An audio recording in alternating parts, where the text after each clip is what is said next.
Right now on Morning News Now, pack your patience. The Thanksgiving holiday hop kicking into high gear this morning. But a swath of severe storms is snarling travel plans from the south to the Great Lakes. Our Angie Lastman has your full Turkey Day forecast in just a moment. Also this morning, new drama in the push to bring an end to the Russia-Ukraine war. President Trump deploying a top envoy to Moscow next week to meet with President Putin. It comes as two U.S. officials revealed to NBC News that an American delegation held secret talks with Russia in the UAE, where that leaves the path to peace in the hours ahead of the White House's self-imposed Thanksgiving Day deadline. Plus, in pursuit of protein, inside America's obsession with food products positively packed with protein, it's a viral culinary trend that has some people asking, how much is too much? And ready, set, shop later in the hour, where you can find all of the best Black Friday deals. Whether it's even better for your wallet to wait for Cyber Monday this holiday weekend. Oh, I love the start of Thanksgiving week. Or something on Tuesday or Wednesday or next Thursday. There'll be something every day. Good morning. Good to have you with us. I'm Joe Fryer. And I'm Savannah Sellers. Thanks very much for being with us on this day before Thanksgiving. We are going to start this hour with the record number of Americans on the move this morning for Turkey Day.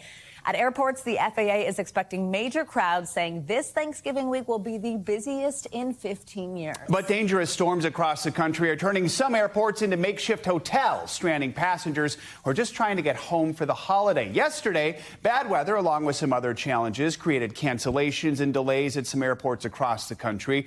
We're going to have a closer look at your holiday travel forecast in just a moment. First, NBC News senior correspondent Tom Costello is at Reagan National Airport with the very latest. Tom, good morning. Hey, Joe and Savannah, good morning. So listen, not a bad day to fly, at least not so far. We've only got 500 delays nationwide. That's really not bad, and we got 25 flight cancellations. Now, I will tell you, we had 5,000 delays yesterday. That was the busiest air travel day of the week.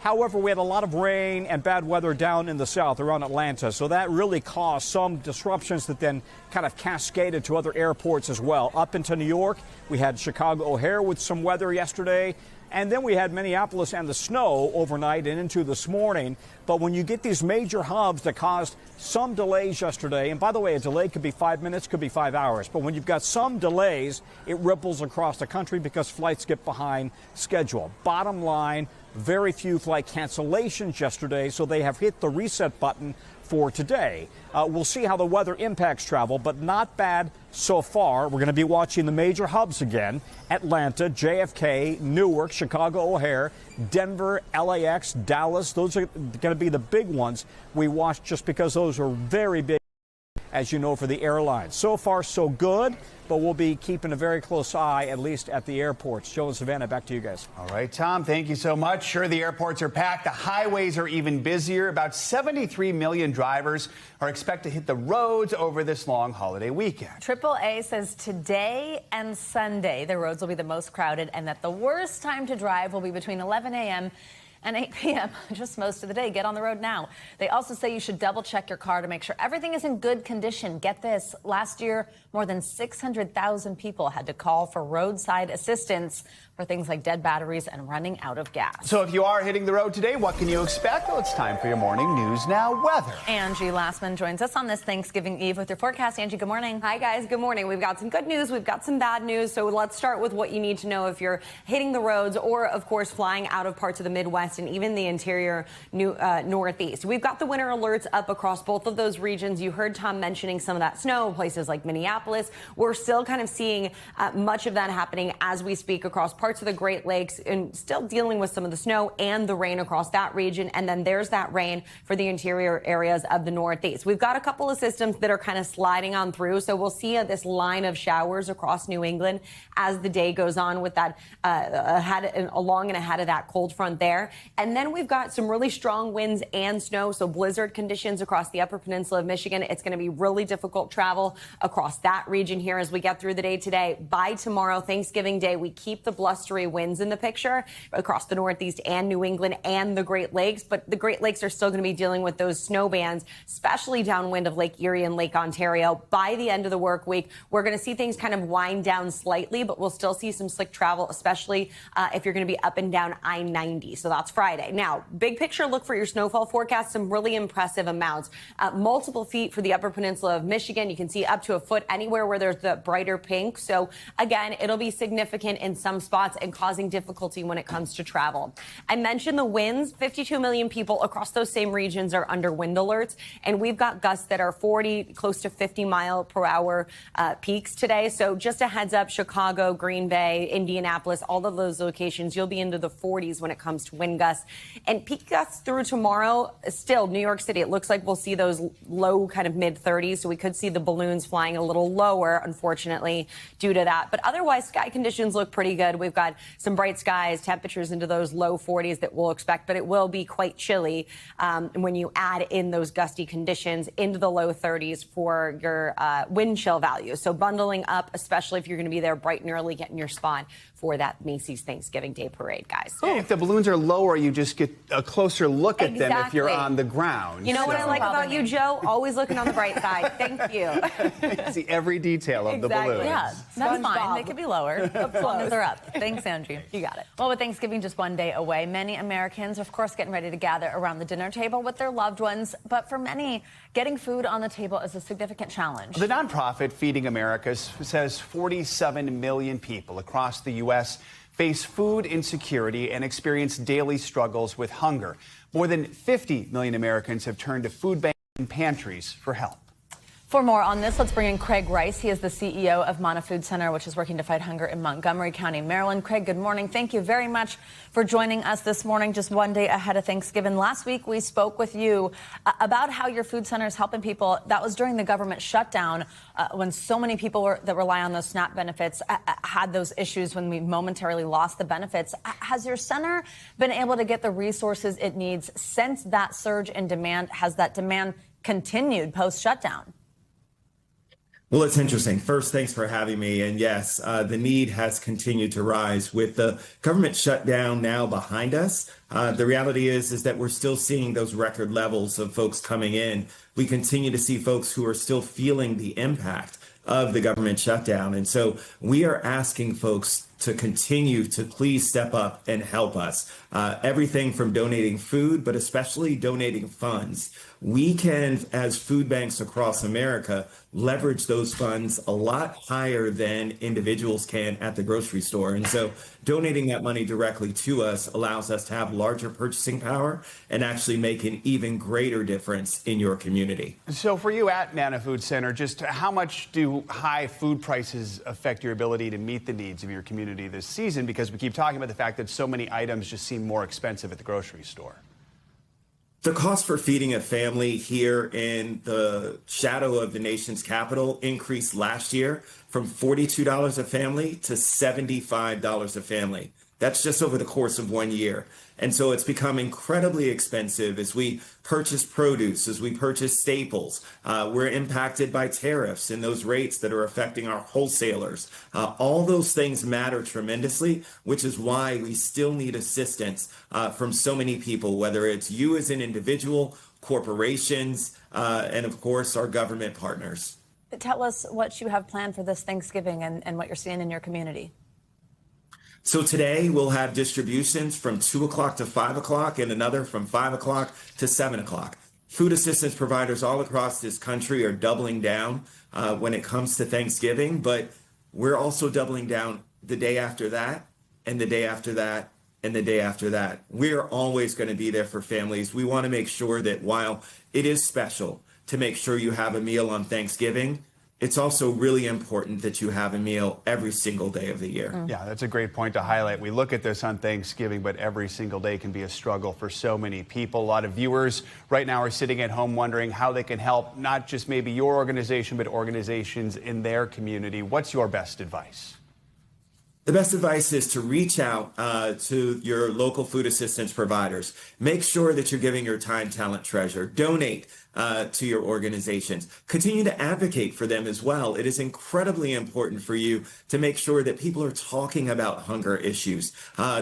Do different kinds of creative things in your community. We've had the scouts that have come out and done food raisers for us, where they're raising food and going through neighborhoods, collecting that food and then dropping it off at their local food assistance providers. All of it matters. All of it helps. And all we ask is that as the time in which you're sitting around the table with your family, you're also thinking about those who may have a little bit less than you as well. Thank you so much, Craig. Great to have you with us. And what a great message ahead of the holiday. Happy Thanksgiving. Happy Thanksgiving to you, too. Thanks so much for having me. In Washington, the FBI is now seeking to interview those 6 Democrats who released a video urging members of the military and the intelligence community to refuse illegal orders. In a post on X yesterday, Michigan Senator Alyssa Slotkin said, in part, the president directing the FBI to target us is exactly why we made this video. She then accused the president of weaponizing the federal government and using legal harassment as an intimidation tactic.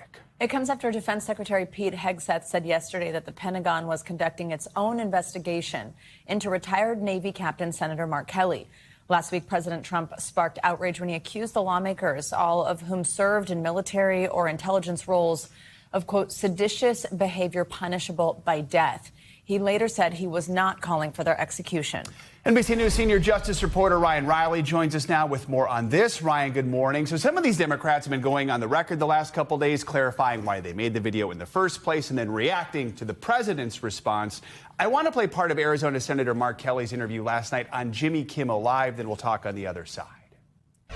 I've almost gotten killed for this country multiple times, almost shot down over Iraq and Kuwait. I had a missile blow up next to my airplane. And then I wake up one day and I got the president of the United States threatening me with my life. I'm not backing down. Members of the military need to follow the law. We wanted to say that we have their backs. His response, kill them. So, Ryan, we know even some Republicans in Congress are also speaking out about this. Tell us what we're hearing. Yeah, I mean, the highly unusual nature of this FBI investigation cannot be underscored enough, because normally within the Justice Department, there would be all of these protocols in place way ahead of the idea that you're getting anywhere near interviewing sitting members of Congress about what seems to be on its face constitutionally protected speech from the First Amendment. And members of Congress, of course, also have the constitutional right to speech and debate. And so the notion that the executive branch, that the FBI is going to be coming in and interviewing members of Congress about what appears to be plainly protected free speech is really quite extraordinary, and normally would go through several layers of protections and debate within the Justice Department before you'd get anywhere near that step of actually interviewing people face to face, because there's just no obvious criminal offense or criminal investigation to come out of this. So within the Justice Department, this is really, and within the broader legal community, this is really causing some major concerns. The notion that the FBI is going to get involved in questioning members of Congress for what appears to be protected speech here. Ryan, what is the Trump administration's next move here? That's a great question, because we don't really know the details of what they're looking into here. And so, it's not, if you were sort of writing up what's this investigation about, that's a great question, because there's not a really obvious criminal hook. And so I think that figuring out what that criminal hook could potentially be is the next step here. And obviously anybody who's going to be involved in this sort of investigation, I think that could be a bright red line for a lot of people within the FBI who don't see any obvious criminal behavior here or any reason to be questioning members of Congress about what appears to be protected free speech. Ryan, before we let you go, we want to ask you about something that a number of outlets reported yesterday, a potential health care policy framework now being floated by the White House. It would address those Obamacare subsidies, which are set to expire at the end of the year, which were a big part of the government shutdown we just went through. The president commented on this overnight. What's he saying? Right. So there's a lot of, there's this idea that that healthcare is really going to spike next year. And so that's what this is sort of potentially to head off. And last night he said that he wanted to, he would be, he'd rather not extend these sort of subsidies that would keep prices down. So that sort of strikes a blow at the notion that there's going to be some sort of deal here to keep those prices down. But I think that's what he made those comments last night, and he said he'd rather not extend them those at all. So potentially we could be seeing big spikes next year, which is something that a lot of Republicans are worried about ahead of the midterms, whether or not those prices really spike and cause some sort of backlash against Trump or Republicans in Congress. All right. A lot to cover this morning. Ryan Riley, thank you so much. Thank you. Well, there are new developments this morning in the hunt for a missing Virginia high school football coach. And it's taken a turn. Police say 46-year-old Travis Turner is now wanted on several counts of child pornography and computer solicitation charges. NBC News correspondent Sam Brock has the latest.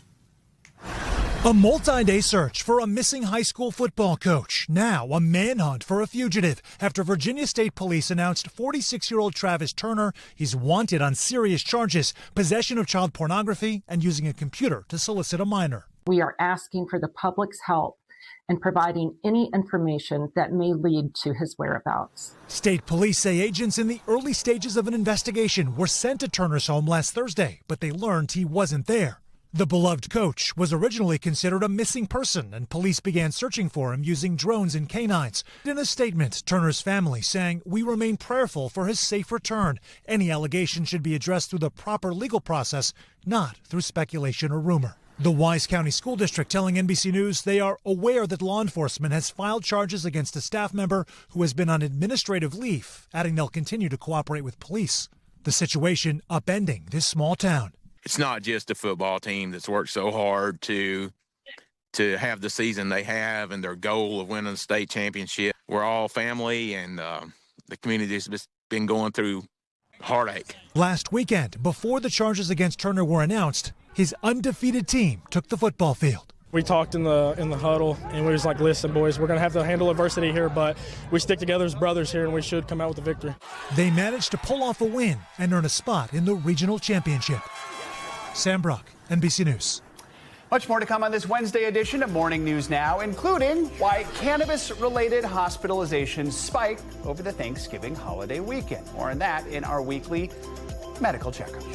First, though, after the brave President Trump's urgent push for peace between Russia and Ukraine, after revelations that U.S. officials met secretly with Russian counterparts in Abu Dhabi, all to try and bring a swift end to the years-long war. That's next. Stay with us.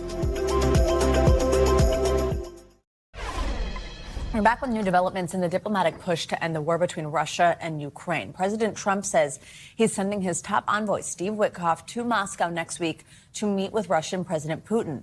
It comes after two U.S. officials told NBC News that an American delegation held talks with Russian officials in the United Arab Emirates yesterday. One U.S. official told NBC News Ukraine had agreed to the conditions of a revised Trump-backed peace plan. Ukraine has not publicly agreed to any deal, though President Zelensky says that he is ready to advance the peace framework. Overnight, President Trump gave an update on the state of talks while aboard Air Force One.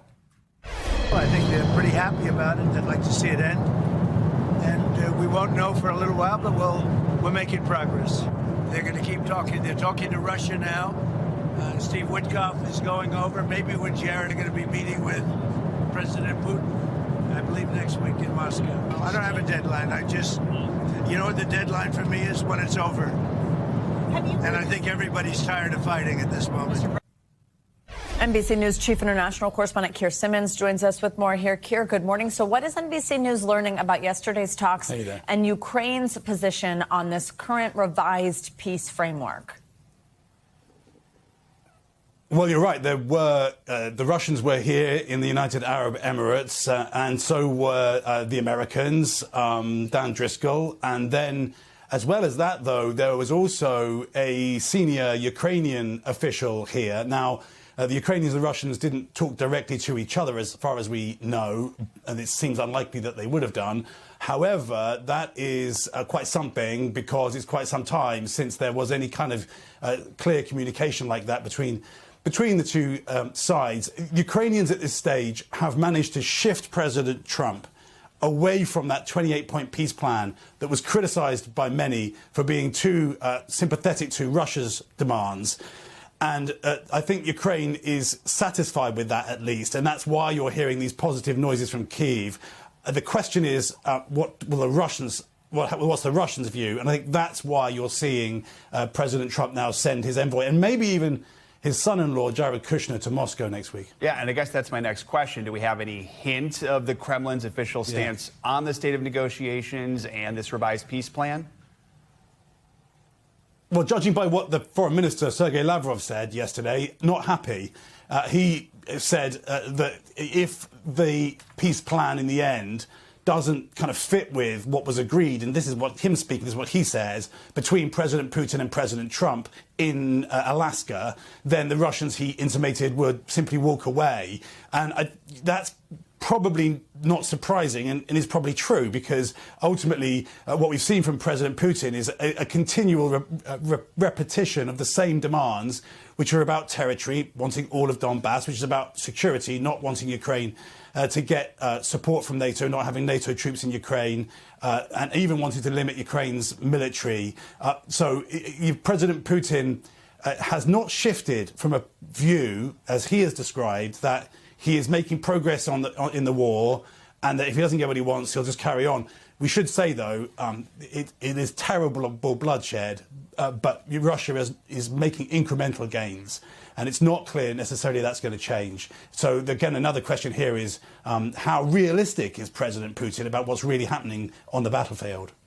Keir, this is all going on also as Bloomberg published a transcript. This was a leaked call. It was on October 14th. It was between Steve Witkoff and a top Russian official. It seems to be stirring up controversy here. We do want to point out that Bloomberg said it reviewed a recording of the call. They did not disclose how it was obtained. But tell us what was reportedly said in this call, how it's impacting conversations, and what the president has said. Yeah, well, listen, aside from the potential controversy in the US, it's causing a storm in Russia. This is Yuri Ushakov, who is a very senior ambassador at large, if you like, for President Putin.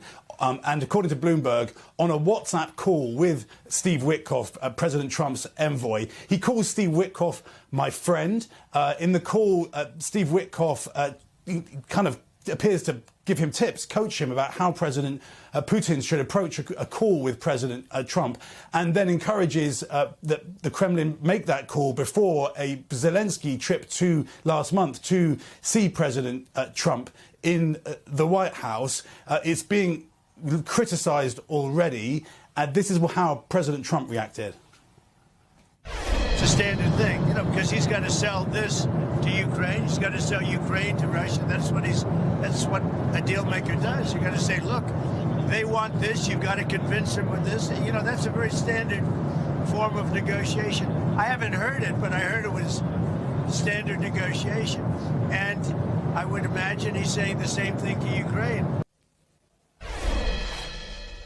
There are Republican members of Congress who are calling this morning for Steve Witkoff to resign as a result of that call. One reason might be that looking back at that phone call between President Trump and President Putin last month, just before that Zelensky meeting, at the time, the Kremlin said Putin used that call to pressure Trump not to send Tomahawk missiles to Ukraine. And, guys, it underscores a crucial dynamic in the elections. All sides, the Russians, the Ukrainians, the Europeans, are continually battling to influence President Trump.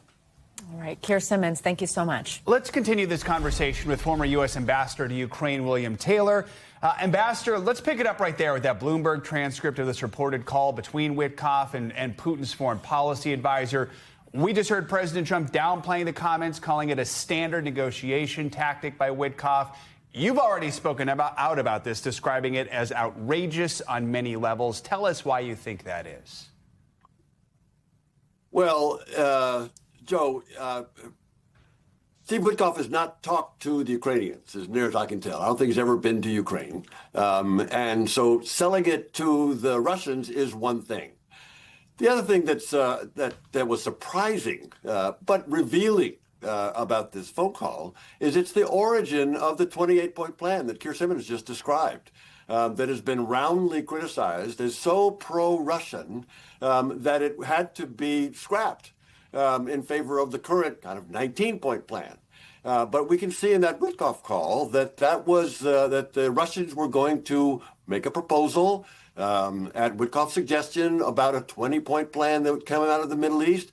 Ended up in a 28-point plan for the Russians, very pro-Russian.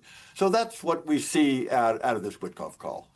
And to put it in your words, selling it to the Russians, if that's sort of what he's tasked with, do you think he'll be able to do just that, be able to persuade President Putin to accept this revised 19-point plan next week? That's his challenge. That's his challenge. It'll be a big challenge because, as Keir just said, there's a lot of the 28-point plan that's gone, that the Russians really liked. There's a higher target for the Ukrainian military. There is no prohibition against applying to join NATO. There is no requirement that the Ukrainians have an election. So there's a lot that the Russians will not like about this 19-point plan. So Witkoff has a challenge when he goes in to see Putin to try to sell it. Ambassador Taylor, always appreciate your expertise. Thanks for joining us this morning. Thank you, Joe. Well, coming up, it's not just you. There really is this boom in protein-packed products like pancakes, pasta, and of course, cottage cheese. So what's actually behind this latest culinary craze, and how much is too much of a good thing? The doctor's in next.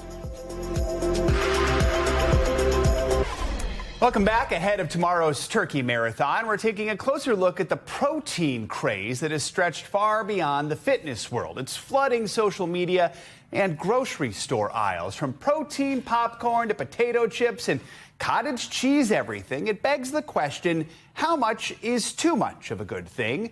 NBC News medical fellow Dr. Akshay Syal looks for answers.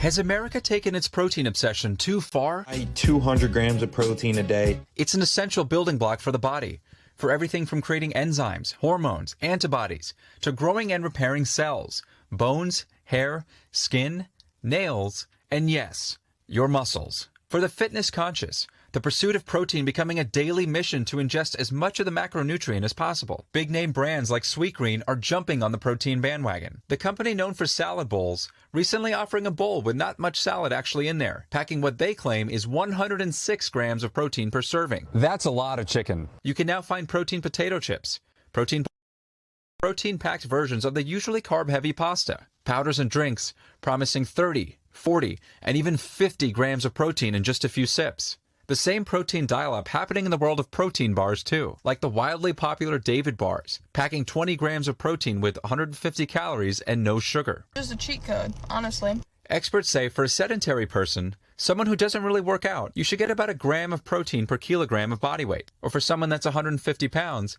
about 50 to 60 grams per day.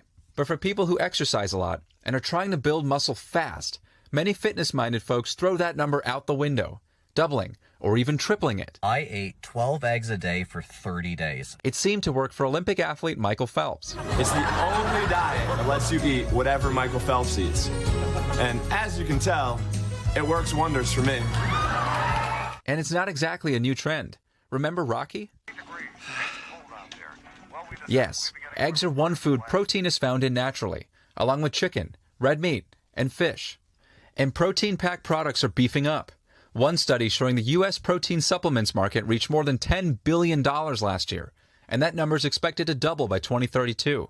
But experts say all this protein filling your stomach instead of other key nutrients might not sit so well. We're not going to be getting enough of the foods that we know are extremely health promoting. Things full of fiber, fruits, vegetables, whole grains, nuts, seeds, legumes, full of antioxidants, vitamins, minerals. They promote heart health and longevity, right? If we're really just pounding the protein, we're not going to be eating enough of those things, which of course could really kind of impair our immune system and cause things like heart disease and type 2 diabetes, weight gain, and then certainly constipation for some folks too because of that lack of fiber. And eating too much protein even has some direct risks. It's our kidney's job to filter out excess protein. And so imagine if we're just pounding the kidney with all this excess protein, it has to work really hard to filter out some of that excess protein. So while many Americans will try to push their protein to the limit, experts warn it's not always the more, the better. Dr. Akshay Syal, NBC News. All right, certainly a talker all over on the internet. All right, now it's time for our weekly medical checkup. This week we're talking about why cannabis-related ER visits spike over Thanksgiving. Plus, new research on what body type you should aim for to slow brain aging. Also, what you need to know about weight loss drugs in pregnancy. Here to help break these down is our friend, NBC News medical contributor, Dr. Kavita Patel. Dr. Patel, first of all, happy almost Thanksgiving, and thanks for spending Thanksgiving Eve with us this morning. Okay, we're going to start with this one. Has to do with tomorrow. It's this report from an analytics company. It found that cannabis-related ER visits rise sharply over Thanksgiving. What's causing this? What's the connection here? What should people keep in mind as they head into this long weekend? Yeah, Savannah Jo, this is a big weekend. And as this Truveta analysis shows, millions and millions of emergency rooms visits analyzed over 5 years showed that there was not just an incredible spike on Thanksgiving, but it reveals a number of things that we've learned over the years that cannabis can cause.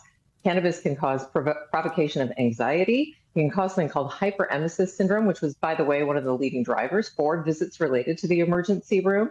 That can happen when you have just basically too much cannabis in your system. It can affect all of your brain and your gut and your mind and body, and it results in this incredible intense nausea feeling that's really hard to shake. And then I think on top of that, it just reveals that we have a society, because of the regulatory changes in cannabis use, where it becomes ubiquitous. It's in the form of food, it's in edibles, it's in so many. We now, and this is a troubling statistic, Savannah, we now see so many adolescents, children over the age of 12 are one of the larger populations that are driving not just these ER visits, but increased use in general. So the doctor's orders here, I will try to make these pretty simple. Do not mix your substances, because we can see that when cannabis is mixed with alcohol or other substances, for adults especially, this can be problematic. Cannabis can affect all your systems. I mentioned mind, body. It can do all sorts of havoc, especially in higher quantities. And then parents, keep these edibles or keep any products that might look pretty innocent to a child or adolescent. Keep them locked up in a stored cabinet away from reach. Tonight also traditionally a big drinking night for folks, so definitely be careful about mixing all of those things. Dr. Patel, let's talk about researchers finding the key to a younger brain might be in the rest of your body. More muscle, less belly fat can slow down brain aging. Tell us more about the link here. Right. We're learning a lot about just what kind of fat is good and bad. And I think this is important to emphasize, because this was a study done by radiologists of over 1,100 adults. Average age was about 55 years. They did whole body MRI scans, so putting adults into an entire MRI scan from brain to tippy toes. And what they learned was that the age of your brain can be a little bit older when you have what we call deep visceral fat. Deep fat is not that belly fat, Savannah and Joe, that I want to lose, that's right under my belly after I had kids. It's fat around your organs, which sometimes you can't even see, really, because unless you've had one of these scans, you just don't know. So this was a study that basically showed that brains can age almost a year if you have more of that organ fat. So the doctor's orders here, this is actually pretty straightforward, because we've been talking about this, but now this is whole body MRIs that prove it. We really should think about doing things like lifting weights, getting that appropriate amount of cardio. About 150 minutes is what the American Heart Association recommends in a week. And we all know that lots of Americans are experimenting and talking to their doctors about different weight loss drugs. It's really important to remember that it's not just that fat on the surface. Fat around the organs can be the most important predictor for your brain age. And our last question is about those ubiquitous weight loss drugs right now. We're finding out from these new studies that a lot of people are using these during or after pregnancy. I guess I'm sort of surprised by the during of it, but if you could sort of explain this complicated issue, the big picture advice for women here, what this means, what you should talk to your doctor about using these during or after pregnancy. Yeah, and I do appreciate that you're putting a note on this complexity, because it is a complex topic, because these are drugs, the GLP-1 class of drugs. These are drugs that have not been studied in pregnant women. By the way, most things are not. This is a deficiency kind of in our research protocols. So we leave pregnant women without a lot of information. This covers two studies, one Danish study that looked at a number of electronic records, and another American study that also looked at electronic health records of pregnant women who took GLP-1 drugs and then had, for different reasons, either stopped the drugs during pregnancy or stopped them right before pregnancy. So women who were on these drugs. And overall, both studies show that women who were on the drugs but stopped them actually gained weight and then had an increased rate of gestational diabetes. And then in addition to that, we know that these are also women that had gained weight even after pregnancy. So during and after pregnancy. So the doctor's orders here, talk with your doctor, talk about not just what you need to do during pregnancy, but if you're on one of these drugs, talk about what changes you might need to make, including discontinuing the drug. They haven't been studied in pregnant women, but this is also a plea. Have a plan because we know that this is something important. They also urge trials to think about including pregnant women so that we can understand what this does to their bodies. In the meantime, though, try to get those steps outside, have a healthy and happy Thanksgiving. Right, there you go. The lifestyle changes are important no matter if you're on them or not. Right. Dr. Patel, great to see you. Happy Thanksgiving. Thank you. Coming up tomorrow, obviously, as we've noted, is Thanksgiving. That means all those Black Friday deals are right around the corner. Woohoo! After the break, we're scouting out the best steals and deals this holiday weekend where you can save some green under that Christmas tree. That is next on Morning News Now. All right, we are back now with a preview of what to expect on Black Friday. Of course, one of the busiest shopping days of the year. Whether you're thinking ahead for the holidays or just looking to find some stuff you need at a cheaper price, most major retailers are running longer sales this year. Before you even cut into that Thanksgiving turkey, some of those sales, they are already going on. They have been for a few days. So this morning, we are breaking down everything you need to know about where and when to find the best deals. How lovely is this Christmas jazz? It is nice. We're joined now by the expert himself, NBC News business and data correspondent, friend of the show, Brian Chung. He's at the big board with all the details. That's how big this is. We need the big board here. So some of these sales, they're not just days long, they're even more than a week long. So break it down exactly when can shoppers get the best deal. Yeah, guys, you might want to get stretched already right now because some of these deals, they're already beginning. You don't have to wait until Black Friday. Check this out. Amazon, Target, have Walmart and Best Buy. They began a lot of their deals as early as Tuesday. Some of these retailers, including Amazon and Best Buy, actually began some of these sales as early as last Thursday, and these deals for Black Friday branding at least last through Sunday. I know it looks like some of these retailers are going to stop on Monday, but it's because likely they're going to flip over into the Cyber Monday branded sales. But again, this is part of the calendar creep that we're seeing these days where these Black Friday sales are beginning well before Black Friday. And you'll notice a lot of these retailers like Amazon, they even had deals in October, and that's a big reason why almost half of shoppers told Bankrate in a recent survey that they already began shopping before Halloween. Savannah, I know you included. Yeah, honestly, I've been good this year, which is very unlike me, and getting gifts for people throughout the year as I think of something. It is so funny, though, how I so remember, like, after Thanksgiving one year, my dad taking my sister and I to the mall at midnight, and that was, like, such an experience because, like, that's when it begins. How good are the deals going to be this year, Brian? Yeah, so look, we're seeing some of these deals because, again, they've begun in many cases. Check this out. Up to 50% on Amazon and Target for things like electronics, tech, video games, headphones. Up to 60% off at Best Buy for some laptops, TVs, tablets. I mean, TVs are going for crazy deals. I've already seen in some cases even 50% off of some of these 50, 55 plus inch televisions. And then at Walmart, up to 30% off select toys. This is going to be welcome news for some people that may have been worried about the impact of tariffs since a lot of them are made across the seas over in China. Again, this could be the opportunity to buy it if you had something that was on your list. Good to cross it off if you see a good deal. But again, 30, 50, 60% off in some cases this year. When we talk about like categories of stuff we buy, where are we supposed to see the biggest discount? Yeah, well, look, experts that we've spoken to have said in some cases apparel as well as electronics will see some steep discounting, 25 or over in terms of percentage off. Toys, 27%. Again, it could be a really good time to get those, especially considering the longer you wait, the more risk that you run of those products just not being on the shelves at all. But again, with TVs and electronics, again, I've seen things like 50% off. So again, this could be a really good time to get some good deals in those specific categories. I become paralyzed with confusion by all of the sites with sales, all of the discounts. And then also it's like, do I buy it Friday or do I wait until Cyber Monday? Does it get better then? Yeah, so experts that we've spoken to have said generally the rule of thumb when it comes to Black Friday, TVs, toys, and appliances. Cyber Monday is when you're going to wait for things like apparel as well as computers. But I do want to point out it's going to depend on what specific product you're looking at. Again, a lot of these Black Friday deals, they did begin already. Cyber Monday deals may not have been advertised yet. So again, apparel and computers, maybe just wait a few extra days and you let that turkey marinate a little bit before you get to some of those purchases. And Brian, you know where all the Labubus are then, right? Oh, of course. I mean, I'm not going to tell you my secrets, though. You think I'm just going to tell everybody where all the Labubus are? Oh my God. You know, it's hilarious. myself. That's going to be a top gift, huh? Thank you, Brian. Appreciate it. Thank you. Yep. Well, speaking of Black Friday deals, Amazon's drone delivery program might have hit another snag, literally. NBC's Emily Lorsch joins us with our Money Minute. Emily, good morning. Hey, Joe and Savannah, that's right. A delivery gone wrong is putting Amazon back under the federal microscope. The FAA is investigating after an Amazon drone clipped an internet cable in Texas last week while leaving a customer's home. Amazon says the drone made a safe landing, no one was hurt, and the company paid for its repairs. It's the second recent incident following a crash in Arizona as Amazon pushes to expand its drone program.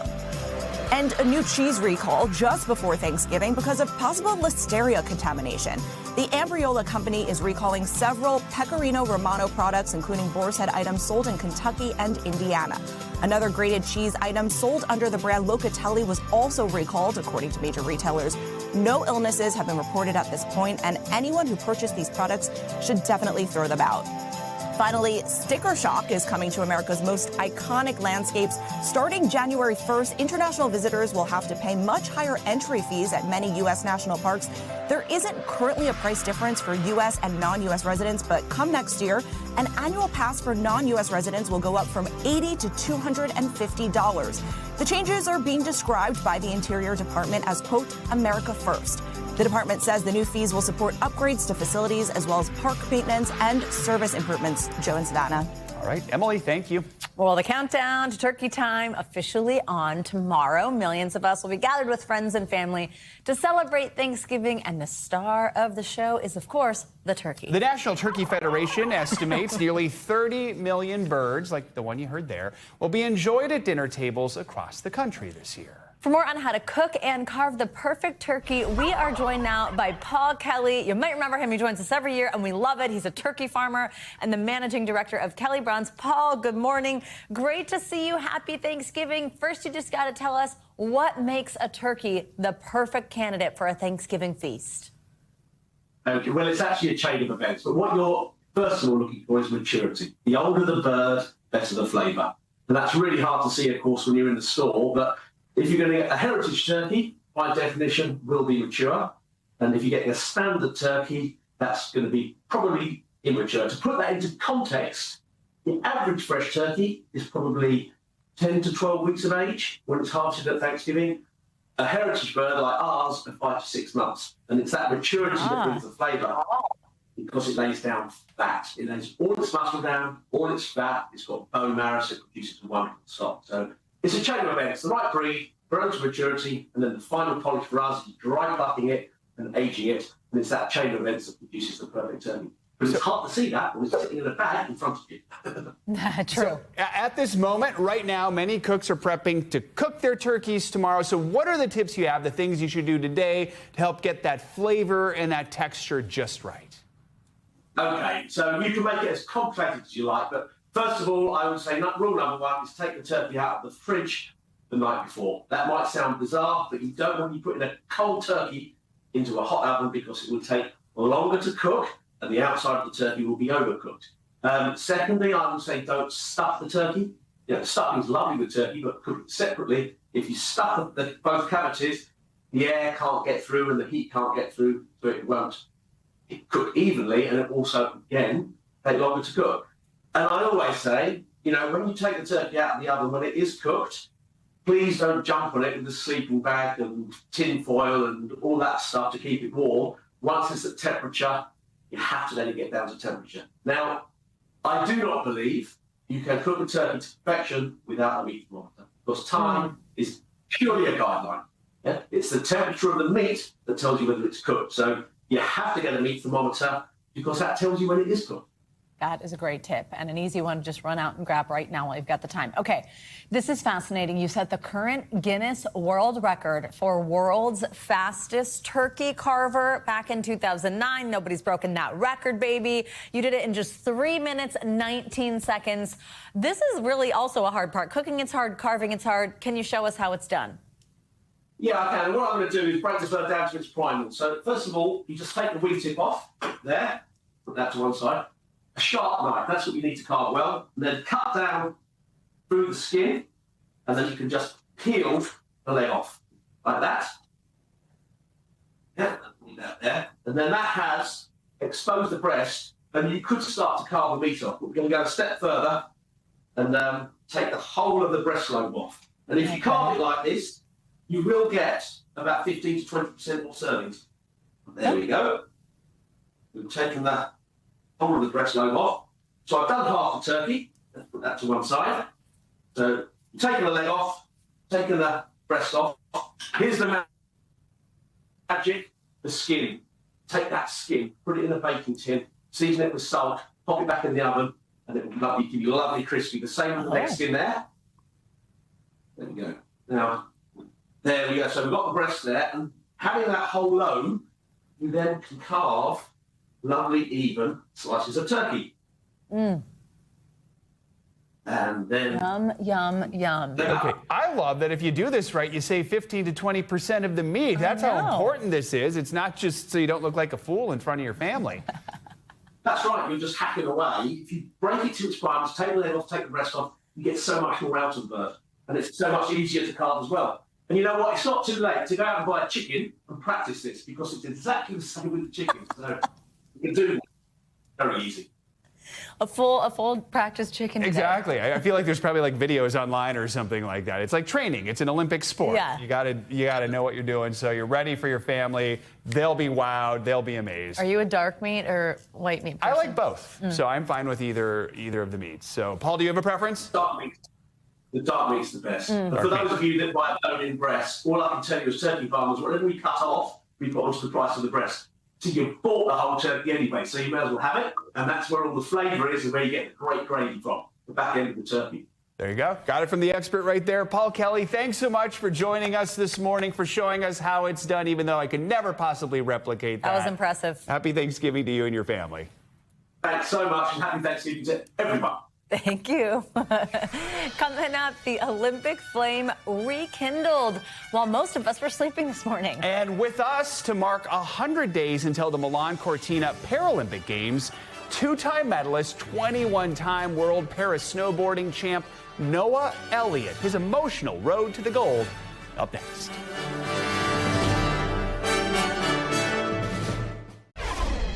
Welcome back. We are ending this hour with an exciting morning in the countdown to the 2026 Milan Cortina Winter Games. The Olympic flame was lit once again at the birthplace of the ancient games in Olympia, Greece.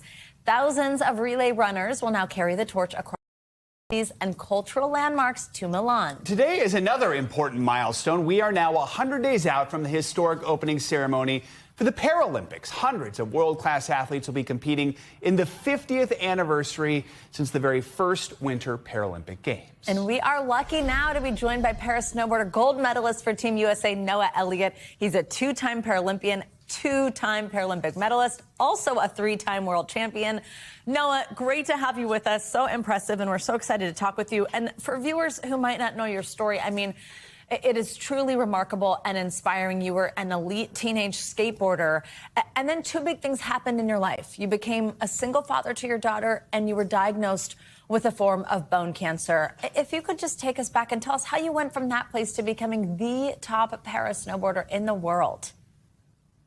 Yeah, absolutely. My story started out not in the mountains, so becoming a Paralympic snowboarder, or even just a snowboarder in general, was a far-fetched idea. But growing up as a skateboarder and becoming a parent, for me, it was really important to get back onto a board and to feel that freedom, feel that rush again of self-expression on a snowboard. And so that became my skateboarding, and made my way from St. Louis, Missouri to the mountains and started my training. And next thing you know, I ended up on top of the world. So I couldn't be more proud of my accomplishments. And and it's taken a whole entire community to get me here. It's truly remarkable. I've had so much support over the years. So couldn't do it without everyone who's helped me out. You're proud, and the nation is proud of you. So speaking of training, you're now 100 days out to the opening ceremony. So what are you focusing on right now? What are you prioritizing? What does the schedule look like?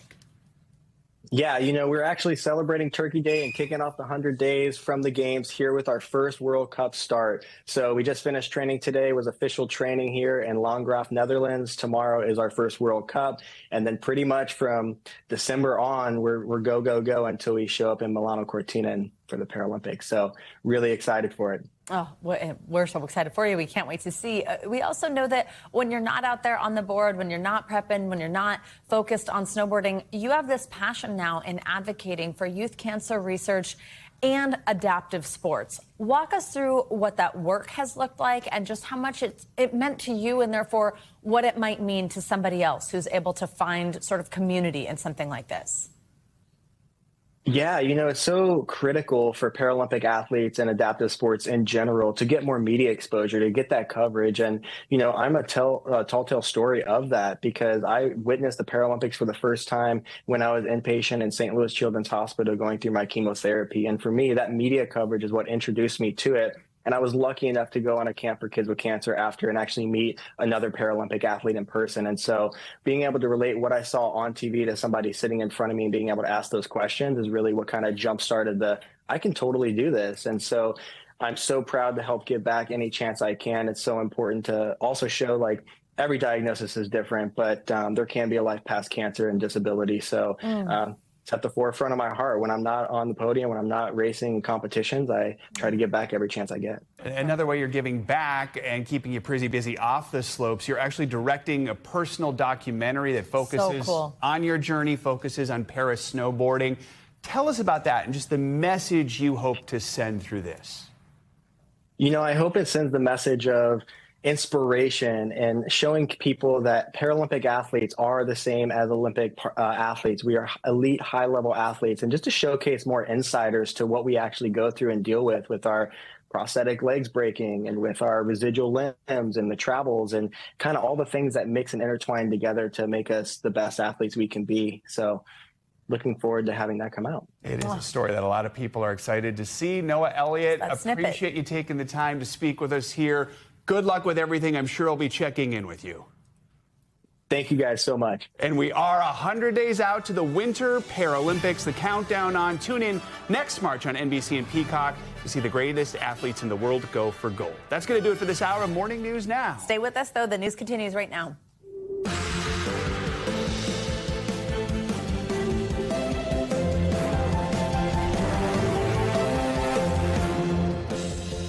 Good morning. Thanks for being with us this Thanksgiving Eve. I'm Savannah Sellers. I'm Joe Fryer. Developing right now on Morning News Now. Turkey or bust, a not so beloved Thanksgiving tradition underway.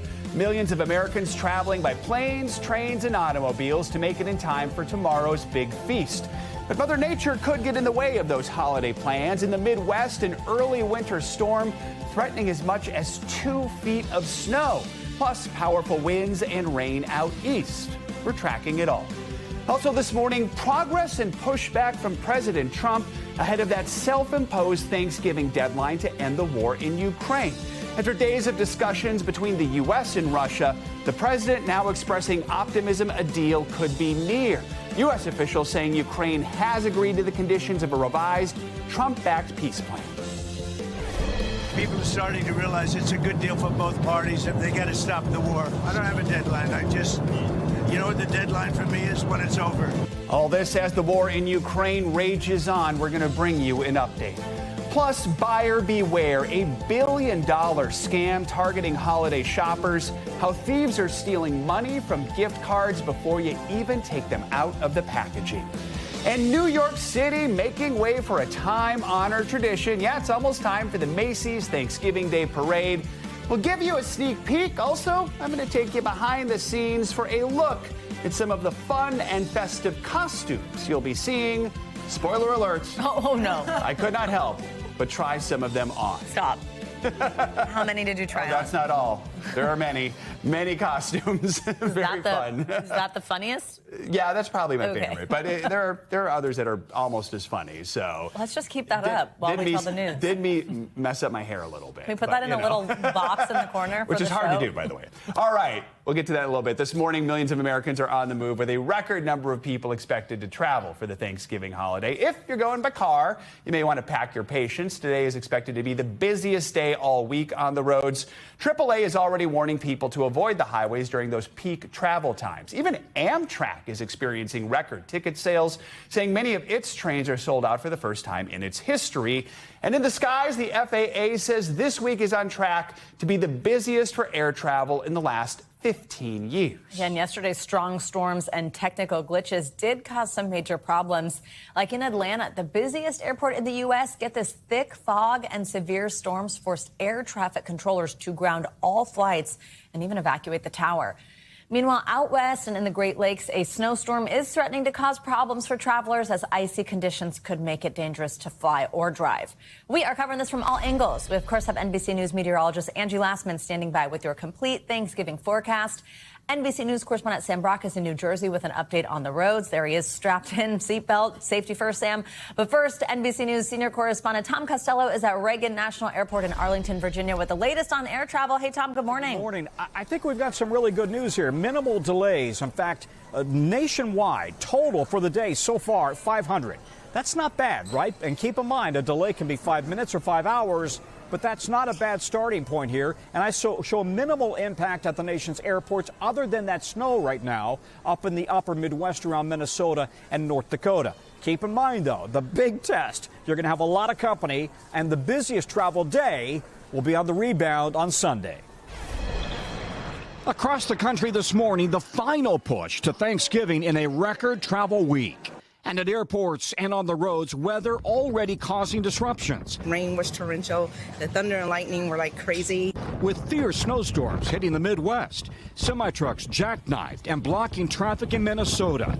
This video showing a vehicle sliding off the road in North Dakota right near a fire crew. Further east, traffic blocked up after this fiery tractor-trailer crash in Virginia. And Americans are facing some delays at the nation's airports. Yesterday in Atlanta, flights slowed to a crawl as a tornado was feared near the airport. The tower is evacuating and going down to minimal staffing, Forcing air traffic controllers out of the tower for 10 minutes. Every airline has predicted record travel this week. American says it spends months preparing for Thanksgiving. American is flying 81,000 flights over this entire holiday period. That's higher than last year. And by the way, all airlines report 45,000 more seats are filled this year. But volatile weather remains the wild card, forcing airlines to pull out their backup plans. Is this a plan you're kind of making up as you go, or is there literally a folder with a whole bunch of plan A, B, C, D, E, F, G? We actually have a playbook that walks us through every step of the way. Weather's coming, execute the plan, get customers back on track. For Carly and Amelia Huffaker, it's been a long trip. Actually, on our way here, we got delayed by 5 hours. So that was... With the one-year-old? With a one-year-old, trying to keep her busy. The expert advice from flight attendants. Have an empty water bottle that you can fill up on the other side. Bring a protein bar in case you get stuck. For travelers, the word of the week. For me, it's being patient and just hoping for the best. You've learned your lesson over the years? Yes. Yes. Many years. Yeah, you know, the Department of Transportation is asking for a new age of civility in air travel. And they're asking us to remember to say please and thank you to your flight attendants and your pilots, keeping in mind they, too, would like to get home for their Thanksgivings. And by the way, as the DOT says, you know, wear shoes. Open sandals, not a great idea if you're traveling in a plane. Back to you, Joe and Savannah. Thank you for that. Sandals are for the beach, let's just be honest. No, that really creeps me out when people do that. Let's take a look at the roads and bring in NBC News correspondent Sam Brock. He's in Secaucus, New Jersey, keeping an eye on the traffic for us. We see the seatbelt on there, Sam. How are things shaping up for us?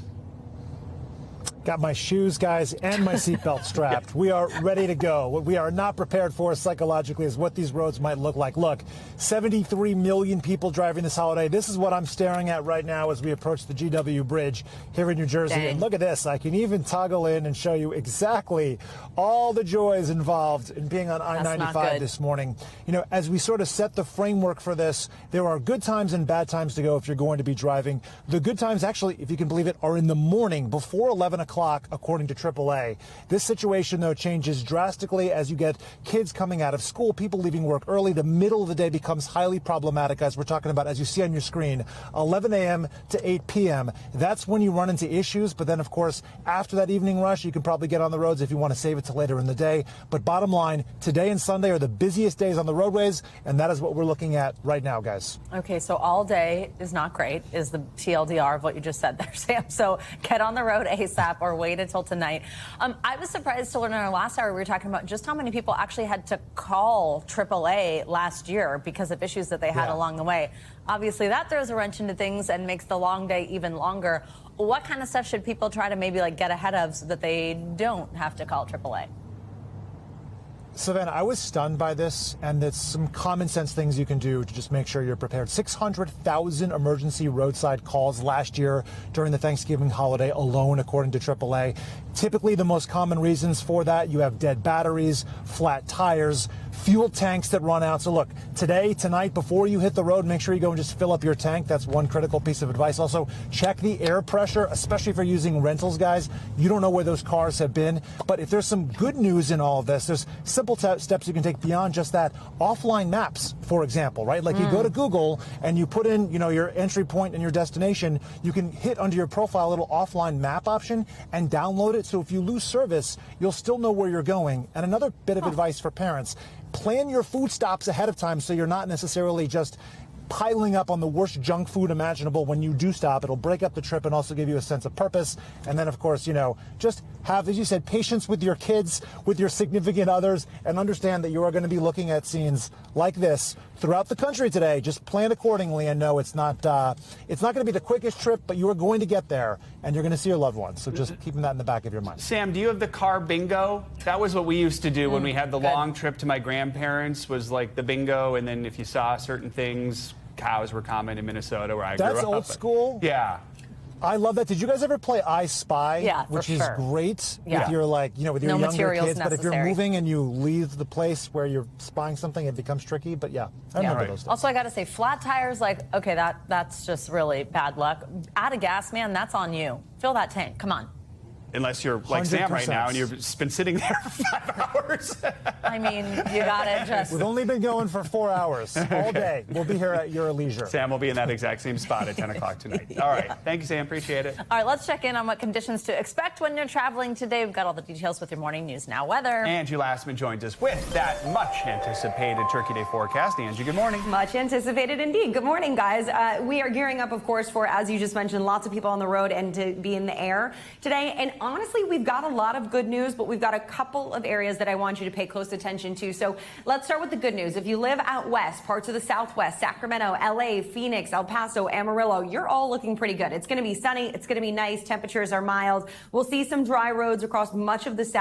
Florida, parts of Georgia could see a couple of showers along with Raleigh. And then the interior Northeast and parts of the Great Lakes, that is where the snow, the wind, and kind of the unsettled conditions are. So if you are flying in and out of Chicago, Detroit, or Minneapolis today, you are going to, as we say 1,000 times during this time of year, pack your patience. We are going to likely see some delays there. Boston to Washington, D.C., there could be a couple of minor delays there as well. The windy conditions are what we're more concerned about across this region. And then Seattle, that's one spot where we're going to see some additional snow, some additional rain on I-5. It'll be a little difficult on those mountain passes, so heads up there. The I-95 corridor, you'll see some of those showers too. So again, a little extra time. Looking ahead to your Thanksgiving Day, we'll still have some lake effect snow across parts of the Great Lakes, downwind of those lakes. Otherwise, it's just the Northwest where we see that storm kind of still hanging out, so rain and snow there, but plenty of sunshine and dry skies and quiet conditions across the country otherwise. So a lot of green on this map when it comes to road travel, air travel for Thanksgiving Day. The only thing I want you to watch for, that rain and mountain snow across the Northwest and then the Great Lakes, the snowy and windy conditions. That, of course, can make it really difficult when we're talking about being on the roadways specifically. There's those winter alerts from that system that we just mentioned. You can see still some snow from Minneapolis to Marquette, down through La Crosse, Grand Rapids, Cleveland, even dealing with some of that. And we're going to see that kind of stick around as this system works its way to the east through the day today. So a line of showers across New England, the blizzard conditions for the upper peninsula of Michigan. So again, really difficult travel there. And then still keeping those blustery winds in place across the Northeast and New England for tomorrow. We'll see the heavy snow bands downwind of the lake, and we could see some impressive amounts, up 2, maybe 3 feet of snow in some places in Michigan, but otherwise downwind of Ontario and Erie, maybe 10 to 20 inches. So still slowing you down for sure. And then the winds, you know what? My most hated weather, wind. I cannot stand wind. Oh my gosh. 52 million people dealing with these breezy conditions, 47 mile per hour winds in Chicago. And then I know the balloons, this is what we're all really concerned about, those 34 mile per hour wind gusts. Likely going to lower the balloons, guys, but it's also going to make you feel bitter cold in some spots. 32 degrees for your wind chill. And bundle up. That'll be fun. I know. I've been thinking all week about how the winds will impact the balloons. Yeah. Now I'm thinking about how the winds will impact my face. Yes. You're going to see Joe full ski mask. You will have no idea I'm there. He's not concerned about the parade for the rest of you at home. Somewhere in there at Herald Square, you won't recognize 17 layers on. Exactly. All right. Thank you. Thank you. President Trump says he is sending his top envoy, Steve Witkoff, to Moscow next week. They hope to finalize a peace deal that ends the Russia-Ukraine war. Now, this visit comes amid controversy over a leaked transcript published by Bloomberg of a phone call held last month between Witkoff and a top Kremlin official. In it, Witkoff appears to give the Russians tips on how to deal with President Trump. NBC News Chief International Correspondent Keir Simmons joins us with the latest. Keir, good morning. Hey, Joe, good morning to you. Look, all sides are now locked in intense knife-edge negotiations over various peace plans. And now this headline that you've referenced this morning, a leaked WhatsApp call between President Trump's envoy and a Putin official. In the past few hours, Joe, that senior Kremlin official questioned over why he wasn't using a secure line. Bloomberg, which obtained the transcript, not saying where it came from. President Trump saying he won't meet with Ukraine's leader before a peace deal between Moscow and Kyiv is hammered out. He would like to come, but I think we should get a deal done first. Adding online that he'll meet with both Zelensky and Russian President Putin, quote, soon, but only when the deal to end this war is final or in its final stages. In Ukraine, there is no sign of a ceasefire soon. Overnight, buildings burning in Zaporizhia, where Ukraine is under intense pressure from Russian forces. Trump adding that his Russia envoy, Steve Witkoff, and possibly his son-in-law, Jared Kushner, will meet with Putin as soon as next week. Steve Witkoff is going over, maybe with Jared. But now, controversy over Witkoff's role after a transcript of a private phone call with President Putin's ambassador was published by Bloomberg. Witkoff appears to give the Russians tips. Here's what I think would be amazing, Witkoff says, before deciding what Putin should say on a call with Trump. Just reiterate that you congratulate the president on the Middle East peace deal. Putin's official calls Witkoff my friend, and Witkoff encourages the Kremlin to call Trump ahead of last month's Zelensky visit to the White House. Republican Congressman Don Bacon writing on X, would a Russian paid agent do less than he? He should be fired. President Trump dismissing criticism of the call. I haven't heard it, but I heard it was standard negotiation. That's what a deal maker does. The Putin official on the call, Yuri Ushakov, speaking to Russian television saying, I speak to Witkoff frequently, but I can talk to anyone on the phone, adding, someone is eavesdropping. Russia threatening to walk away from the negotiations after Witkoff's 28-point peace plan was heavily modified by Ukraine and Europe. Looking back at that phone call between President Trump and President Putin, Joe, last month, just before that Zelensky meeting, the Kremlin said at the time Putin used it to pressure Trump not to send Tomahawk missiles to Ukraine. It underscores a crucial dynamic in these negotiations, Joe. All sides, Russia, Ukraine, Europe, are continually battling to influence President Trump, Joe. All right. Keir, thank you. Well, this morning, President Trump is escalating his fight with a group of Democratic lawmakers. A person familiar with the matter tells NBC News the FBI is now seeking to interview the 6 former military and intelligence members over that video they released last week, urging current officials to refuse illegal orders. NBC News Chief Justice and National Affairs correspondent Kelly O'Donnell joins us now with the very latest on this one. Kelly, good morning. Good morning, Savannah. The Trump administration is calling on both the FBI and Pentagon to examine the words and actions of 6 Capitol Hill Democrats who each have military or national security experience. The president and his allies ramping up the pressure on them. Those Democrats have not accused the president of giving any specific unlawful military orders, but they are reminding troops of their obligation to the Constitution. President Trump in Florida for the Thanksgiving holiday, as his fight intensifies with a group of Democratic lawmakers he labeled traitors over a video they made for men and women in uniform. You can refuse illegal orders. While the Democrats did not identify any specific military orders, their action triggered a new FBI inquiry. This is a scare tactic by him. He is attempting to use the FBI to scare us. Officials say the FBI is seeking to interview those in the video. The president criticized the lawmaker's original video as seditious behavior punishable by death, though he later said he wasn't threatening death. Senator Mark Kelly speaking out overnight. Isn't this the guy 2 months ago that said, we've got to stop this political violence issue? He didn't even make it to Thanksgiving. But the White House arguing the Democrats' video undermines President Trump's authority as commander-in-chief. They are trying to sow chaos and distrust, which is a very dangerous thing to do. According to the Pentagon, Defense Secretary Pete Hegseth asked the Navy Secretary to review Senator Kelly's comments in the video and report back to him in 2 weeks. Hegseth also labeling the group the Seditious Six, accusing them of a politically motivated influence operation. But Alaska Republican Senator Lisa Murkowski, a frequent Trump critic, defending her Democratic colleagues, writing in a post on X, the Department of Defense and FBI surely have more important priorities than this frivolous investigation. And during his trip here to Florida, the president also told reporters he does not want to extend the Obamacare subsidies.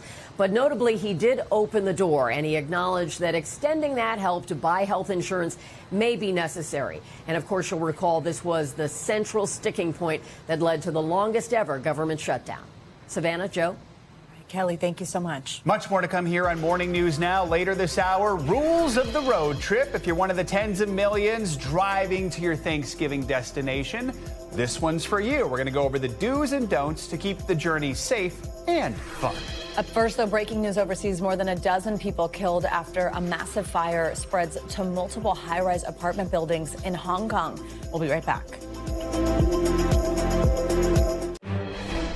We're back with breaking news out of Hong Kong. The fire department there says at least 13 people have been killed after a massive fire broke out at an apartment complex this morning. Footage from the scene shows 3 high-rise towers in the city's northern Tai Po district engulfed in flames. Large clouds of dark smoke could be seen pouring from nearly every floor as firefighters battled the flames. Radio Television Hong Kong, citing police, reports several people remain trapped inside the building. All right, well, back here in the United States, a remarkable rescue off the coast of Florida. The Coast Guard pulled 4 family members from the wreckage of their capsized boat after they spent nearly 24 hours stranded at sea. NBC News correspondent Emily Ikeda joins us now with their amazing story. Emily, good morning. Hey, guys, good morning. Remarkable is really the right word for this. This all happened after a birthday boat trip took a terrifying turn. The family, ranging in age from 18 to 90 years old, forced to think quickly as their catamaran started to take on water while they were miles away from land.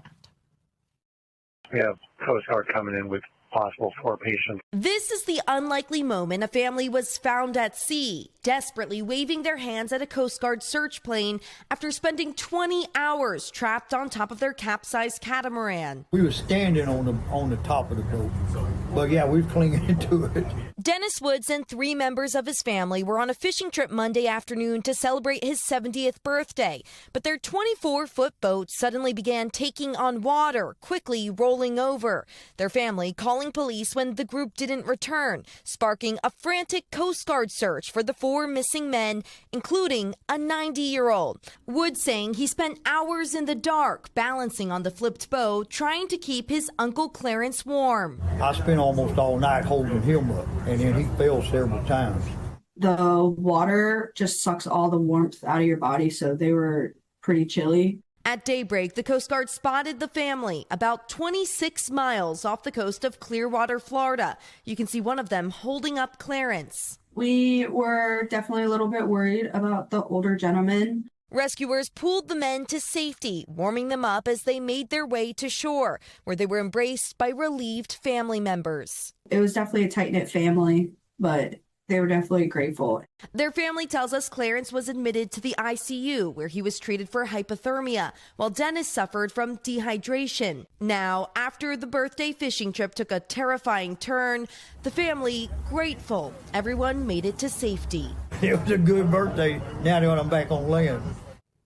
And we're told the two hospitalized men, the youngest and oldest man of the group, could be released as soon as today. Goodness. Yeah. Wow. Obviously incredible they were found. Did the men do anything special to help rescuers find them? So the Coast Guard said that the family, they really just followed common sense practices. Perhaps the most important one, they had told other people about the timing of their trip. So then when they did not arrive at home, people were alarmed. There was concern. They contacted authorities. The Coast Guard says that people should have life jackets, flares, things like that on board for emergency situations. Of course, in this instance, the boat flipped so quickly they lost most of their supplies. Jeez. But as you could see in those photos, they got that life jacket on the 90-year-old. Really, they were survivors crazy. too. They really did what they needed to do. My goodness. That timing thing is key too. We talk about that. Tell people when you're due back, because when you don't show up, then that's when you know people need to look for you. Absolutely. All right. Thanks, Emily. Thank you. Thanks, guys. Coming up, the demise of Doge. Elon Musk's Department of Government Efficiency is no more. When we come back, a look back at the lasting impact of a short-lived government agency. You're watching Morning News Now.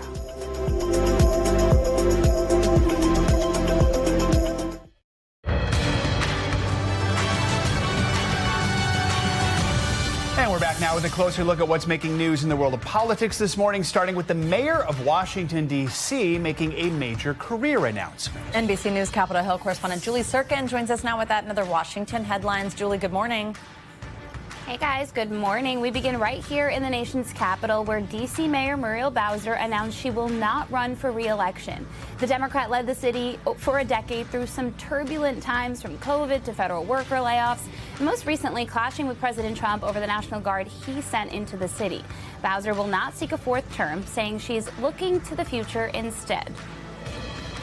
Staying here in Washington, two lawmakers, a bipartisan duo, are looking to crack down on fraudsters' use of artificial intelligence to conduct scams. The AI Fraud Deterrence Act is what it's called. It's proposed by Republican Neil Dunn and Democrat Ted Lieu. You see him there. It would update criminal definitions and penalties for fraud to account for the rapid rise of AI. It would also make impersonating federal officials using AI a crime. And finally, over to West Virginia, Republican Senator Jim Justice and his wife have agreed to pay back more than $5 million in back over 15 years. The freshman senator has dealt with financial difficulties before, including when he was governor of that state. The Department of Justice on Monday sued the senator, once thought to be the only billionaire in West Virginia, to collect the taxes he owed. And that is a look at what is making news in politics this morning. Happy Thanksgiving Eve, guys. You too, Julie. Thank you so much. Thank you. Well, in other news from Washington, NBC News has confirmed that the Trump administration's Department of Government Efficiency, you might know it as DOGE, no longer exists. This comes 8 months before its scheduled end date. Reporter Paul Wagner from our station in Washington has a look at the department's effectiveness and impact. Elon Musk once boasted he could save the government $1 trillion. And even back in May, when his time as a special government employee was ending, Musk maintained Doge's work was just beginning. This is not the end of Doge, but really the beginning. But over the weekend, OPM confirmed to NBC News Doge was no longer a consolidated unit, and in a statement said Doge as a centralized entity in USDS has been replaced with institutionalizing the Doge objectives at the individual agency level. Efficiency remains a core objective of the Trump administration. In addition, OPM Director Scott Kupar attached a letter to a post on X in which he explained in detail the new hiring procedures in the federal government. He also said the president set a target of 4 reductions for every new hire into government. We exceeded this goal. The government hired roughly 68,000 people this year, while approximately 317,000 employees left the government. Doge's work became highly controversial when it targeted long-time government agencies, slashing budgets and jobs and leading to protest. The official Doge website says it found $214 billion in savings. This fight is about hard-working people versus the billionaires who want to squeeze more and more and more money out of them.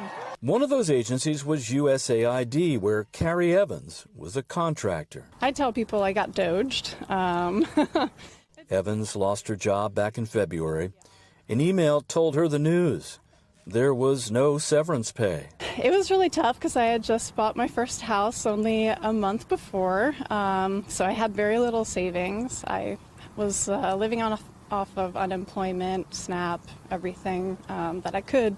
Evans says she has since found work with a nonprofit, but has taken a $20,000 pay cut. And now with Doge dissolved, she wonders what it really accomplished. It's a lot of damage for such a short amount of time, and I really can't look back and see any positives from what Doge worked on. Only destruction, loss of life for the people that USAID supported, loss of my income. All these months later, Carrie Evans says many of her colleagues from USAID have still not found work. Our thanks to Paul Wagner for that report. Coming up, a warning to shoppers this holiday season. Thieves cashing in on your gift cards before you even take them out of the packaging. Well, from the naked eye, these do not appear to be tampered with at all, right? Not even a little bit. We return how authorities say they're pulling off a $1 billion scam. Plus, winner turkey dinner, from thawing to prepping to roasting versus deep frying. We are talking turkey with an expert on how to cook the perfect Thanksgiving bird. That's next on Morning News Now.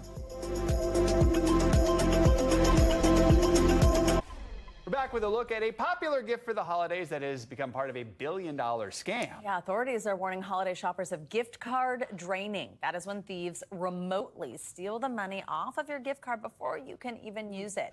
Chief Consumer Investigative Correspondent and News Now anchor Vicki Wynn has been tracking this crime for years. Yes. This morning, she's got some good news for us. Vicki, good morning. It is downright dastardly, right? You give a gift card, you get a gift card, and then there's nothing on it. Come on. Good morning to you. We have told you before about how this scam works. Crooks steal the gift cards from retail stores. They tamper with them. Then they wait for the cards to be loaded with money, and they drain them, sometimes before you can even get the gift card away. Now, this crime is so widespread, 20 major retailers and the Department of Homeland Security have now teamed up to fight it. And we have the new measures now in place to help protect you from getting scammed.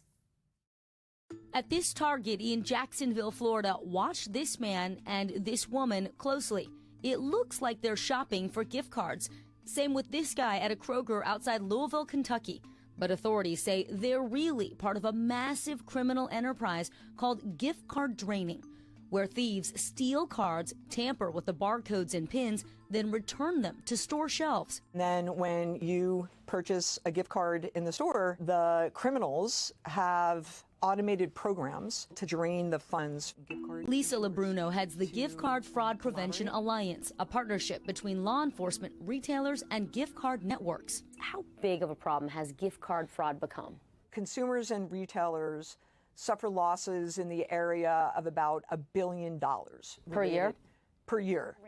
As we told you, it happened to our own Laura Jarrett. The gift card she bought at this New York CVS all drained of funds by thieves before the recipients could use them. From the naked eye, these do not appear to be tampered with at all, right? Not even a little bit. Right. All of the seals look totally fine. In fact, it says on here, if tamper evident, don't purchase. So I checked it before I checked out. Everything looked good from the outside. Our NBC stations covering these cases coast to coast, from San Francisco. Lots of complaints. The gift card money is vanishing. To Dallas. Nationwide gift card tampering ring. To Chicago. The FTC says gift cards are specifically mentioned in about 25% of all fraud complaints. But federal officials say who's behind this scam is even more eye-opening. International crime rings based in China, who send thousands of takers like these into American stores. This is a global enterprise. Todd Lyons is acting director of U.S. Immigration and Customs Enforcement, which heads up Project Red Hook, a task force launched in 2023 to combat gift card fraud. Why is the Department of Homeland Security involved in these investigations? One of the main drivers behind this is the People's Republic of China, and they are using the funds from these stolen goods to sponsor human trafficking, human smuggling, as well as the fentanyl distribution all around the world. Now, legislators in at least 12 states passing tougher new laws to fight gift card fraud, including Maryland State Senator Ben Cramer. Had I not seen your segment, this bill would not have been introduced. Retailers also taking action. Kroger installing locking pegs on its racks, making gift cards harder to shoplift and impossible to put back once removed. Target stores putting a blank space on their cards where the access code used to be. Only at checkout does the cashier apply a sticker with that code, preventing thieves from stealing it. Some retailers even installing anti-theft devices on the cards themselves. There's a lot of cutting-edge technology that is helping stop gift card fraud. A lot of consumers have lost trust in gift cards, having been victimized by fraud, because it's very difficult to get their money back. What do you say to those folks? So first, what I would say is that I'm sorry, and I would also say report it. Be persistent. Report it to the retailer, report it to the gift card network. They're going to take that complaint seriously. Now, if you have been a victim of gift card fraud, the Department of Homeland Security also wants to hear from you. They actually have a new website now where you can report this crime. You can actually go to today.com. There's a link there. In response to our story, the Chinese government told us it is committed to combating fraud and requires its citizens overseas to follow the law. As for our colleague Laura Jarrett's case, what happened to Laura? CBS told us, listen, they are training their staff to combat this crime. They have increased their surveillance, by the way, in their stores. Okay. And vanilla gifts, that's like a very popular gift card that a lot of people buy. They also tell us that they're working to stay ahead of criminals. But at the end of the day, it is on consumers, too, to just be careful, look for the cards that either are maybe in the top or the back or the bottom or the back, not the ones right in the middle. Those are more likely to be tampered with, we were told. That's also, consider an e-gift card. Those are less likely to be a problem, but you need to make sure your recipient knows and it doesn't go to their junk folder. And if you get a gift card, use it right away. That gives less of a window for the scammers to drain it. So those are all the tips you have right there, because people are so stressed during the holidays, totally. and they have so much on their mind. The last thing they're really thinking of is like what gift card I'm supposed to grab. I know. And here's the thing. It's awkward if you get a gift card and there's nothing on it. So, but it's okay. Tell the giver, report it. There may be a chance that you can get that money back. And of course, cash is always king. All right. Yeah. Laura Jarrett remains the face of I know. this 2 years later. So listen, it's Poor still Laura. happening, so it's a great warning. Yep, exactly. Thank you. All right, we've got more money news now. New AI shopping tools could reshape how we spend this holiday season. NBC's Emily Lorch joins us with that in our Money Minute. Good morning. Hey, Joe and Savannah, good morning. These companies are just the latest to give holiday shopping an AI upgrade. OpenAI and Perplexity just launched new AI shopping tools that help users compare products, find deals, and get recommendations based on things like where they live or what they do for work. Target and Walmart also recently announced chatbots that act as stylists and shopping assistants. Adobe says AI-assisted shopping is expected to jump 520% this season. And it all puts a spotlight on small AI shopping startups like Cherry and Anton to see if they'll survive these changes. Meanwhile, there's a major shakeup brewing in the AI chip race, and two tech giants are at the center of it. Meta is reportedly in talks to use chips made by Google in its AI efforts, a potential multi-billion-dollar deal that would reduce the company's reliance on NVIDIA, whose stock fell after news of the discussions. A partnership would chip away at NVIDIA's dominance as Google pushes its energy-efficient chips that already power its Gemini models and major customers like Anthropic. Finally, Disney fans, get ready. Two iconic brands are teaming up for a nationwide nostalgia boost. Disney and McDonald's are launching a limited-time Happy Meal to celebrate Disneyland Resort's 70th anniversary and a whole new collection of 70 Disney-themed toys. From Mickey Mouse and Daisy Duck to Nemo, the Beast, Elsa, Iron Man, Lilo and Stitch, Simba, Darth Vader, and of course, can't forget about R2-D2. They've pretty much got any character that you're looking for. 2 toys come with each meal, and it's all available starting on December 2nd. Now, guys, I've been thinking about this a while. If you could pick any toy you want, any character, I'm thinking Disney, Pixar, Marvel, Star Wars, what toy would you guys hope that you got at McDonald's? Oh, geez. At McDonald's? Oh my goodness, I'm not quite sure. I mean, I was He-Man as a child, but that's obviously not an option here. R2-D2 looks pretty cool. I think. Right? I like that was Mike a cool one. Wazowski, and he's cute. That's a great answer as well. I think I'd go with Belle. Oh, Little I Mermaid just is my liked her. favorite. I didn't know there was Ariel. Look at that. They've got everything, Fun, guys. fun. Very cool. Thank you, Emily. All right, like we mentioned earlier in the show, this Thanksgiving holiday is on track to set a new overall travel record. In all, more than 73 million people are expected to drive to their destinations. Yeah, with more road trippers comes more responsibility to be safe, but also have fun, like make the drive as good as possible. And a team at the Washington Post put together some awesome rules of the road trip to help you do just that. For more on these road trip rules, Natalie Compton joins us now. She's part of that editorial team that made the list. She covers travel for the Washington Post. Natalie, this is so useful with so many people probably heading out, especially today. I love it. There's more than 30 road trip rules on this. Some of them start before you load up the car. So walk us through what people should do before they even leave? I think that people take road trips more casually than maybe, you do a lot of planning when you're going to go take a flight. But with these road trip rules, we thought you should really start before you even get in the car. Do you have a clean car? Do you have an idea of who's going to be doing the driving, when you're going to be switching? Do you know who's in charge? The answer is the driver. That person is choosing the music. That person is choosing when you are going to be making stops and where. Of course, people can have input, but you really want to give driver control in this situation because they have your life in their hands. Okay, also, I really like how you specifically said that there are like front seat responsibilities, because that is so true. Like, you are in charge of the temperature. You are in charge of the music for the whole car. You better be on it. What are other things like that that go on during the drive that are some do's and don'ts?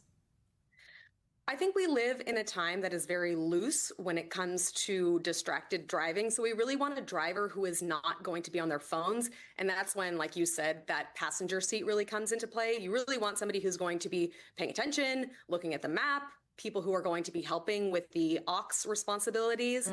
But other responsibilities, especially the passenger seat, as tempting as it might be to put your feet on the dash, do not do this. Not only can it be dirty to that windshield, but it is also dangerous. And we've seen that this is actually putting you in bodily harm's way. So do not. I am guilty of that. That's a passenger princess. I'm 6'3", couldn't possibly do it. I would be in the hospital if I even tried. You could try. The balance of a road trip can rely heavily on food. People can get angry. That can ruin the mood for everyone. What are the mealtime rules to just make everyone happy? I love number one. You definitely want to plan when you are going to be making stops. You want to speak up if you have a preference for where you're going to be stopping with road trips. But this is really a time to let loose and just eat what is available. So do you have a favorite fast food place? Not all of them are created equal. Even if you love Wendy's, the one that might be closest to you at any given point might serve a very wet milkshake. So do a little cursory search before you stop. All right. What about when you're making some of those stops, when you are fueling up, and then when you arrive at your destination? Give the driver a break. Do not make the driver pump the gas. This is a time for the driver to stretch their legs, do a walkabout. Everybody should be using the restroom at this time. People say go when you can, not when you have to. A pit stop is a time to use that restroom. But if you are in New Jersey, one of the places where you have that luxury of having somebody pump gas for you, you don't have to tip in this situation, but say thanks.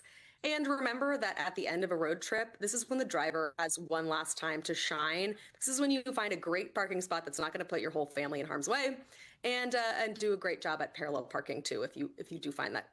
I just got an all caps text from my husband. See, don't put your feet on the dash. There we go. Hey, Alex, thanks for watching this morning. Thank you so much. Thanks, what great Emily. tips. Appreciate it. Absolutely love that. Safe travels. Well, with less than 24 hours to go until Thanksgiving, it is crunch time for anyone who's planning to make a memorable meal. Our next guest is an expert on all things turkey, and she's here to share some last-minute tips to help you get the holiday centerpiece done just right. Gwen Carlisle is the supervisor for Butterball's Turkey Talk line. Gwen, good morning. We love talking about this every year, and we know that you've actually been part of this team, the Talk line, for more than a decade. For anyone who doesn't know about what this is, what kind of resource it could be, tell us about it and how it's sort of changed over the years. Sure. Well, good morning, and thank you for having me on. The Butterball Turkey Talk line, if you can believe it, is in its 44th year. I have been here for 13 years, and it's been amazing. Each year it gets better. When it first started in 1981, there were actually 6 home economists sitting in a room with a phone thinking, I wonder if people have questions on how to cook turkey. And as it unfolds, people did call. And so here we are 44 years later with over 50 culinary experts that are men and women. We have food backgrounds. We all kind of share that interest in food. I have a food science degree. Some people are chefs, some people are dietitians. So we utilize all those backgrounds to help answer your phone calls as quickly as efficiently as possible, and hopefully give you some tips for the next year moving forward. So let's talk about some of those tips for those who don't have a food science degree. The most asked question, how to properly thaw a turkey. I know the Talk lines field more than 2,500 calls just on thawing this year. I think that's something people are thinking about today. Walk us through it. Yeah, get to it. Yeah, thawing is the #1 question that we get here at the Talk line. I think people just aren't real comfortable or familiar with as large of a turkey and that piece of meat can be. And so they underestimate the time that it can actually take to thaw the turkey. So we recommend about 4 pounds per day in the refrigerator. So if you have a 20-pound turkey, you're looking at 5 days. So in theory, everyone should have been thawing their turkeys.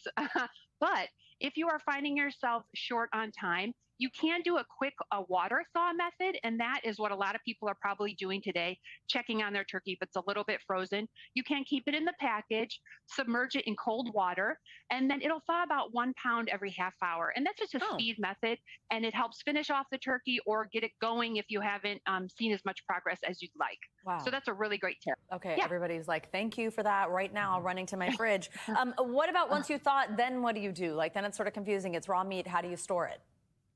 Yeah, well, you're going to want to always keep it in the refrigerator until you're ready to prep it. But the morning of Thanksgiving, you're going to want to get it out of the refrigerator, take it out of the packaging, drain it, make sure that you drain it in the sink. And then you're going to want to take the neck and giblets out of each of the cavities before you cook it. And then we recommend patting it dry with some paper towels. And then you can get a little bit of vegetable oil or just a neutral flavored oil, brush the turkey with some oil, season it as you'd like. And then put it on a pan like I have here up on a rack, and that gives the airflow, and it helps it cook at around, we recommend 325 degrees. And depending on the size turkey that you have, we actually use a time frame, and 10 to 18 pounds or 18 to 20. We give you that recommended time so that then you can finish it off with your meat thermometer. And this is your best friend on Thanksgiving. It's 170 in the breast when it's done and in the thigh, and then 165 if you plan on stuffing it in the center of the stuffing. So important. Love it. Thank you thermometer so this much, morning. Gwen Carlisle. Thank you for joining us. And a reminder, the Butterball Talk Line is open all day today and tomorrow. It's just 1-800-BUTTERBALL. Thank you. You got it. Thank you so much. Happy Thanksgiving. You too. Coming up on Morning News Now, it's not Thanksgiving without the big parade. And it's not the parade without the big balloons, the fun floats, and of course, the fashion. Love when someone comes around the corner on parade morning and says, I get to wear that? Up next, I'm going to take you behind the scenes for a sneak peek at the creative costumes you're going to be seeing this year. So don't march off, because we'll throw a fit next on Morning News Now.